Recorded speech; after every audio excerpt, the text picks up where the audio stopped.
Eastern Daylight Time. At 12:26 p.m. Eastern Daylight Time, a storm capable of producing a tornado was located over Bolton or near Marlborough, moving north at 20 miles per hour.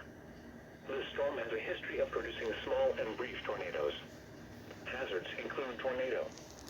Flying debris will be dangerous to those caught without shelter.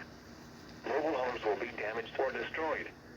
Damage to roofs, windows, and vehicles will occur. Tree damage is likely.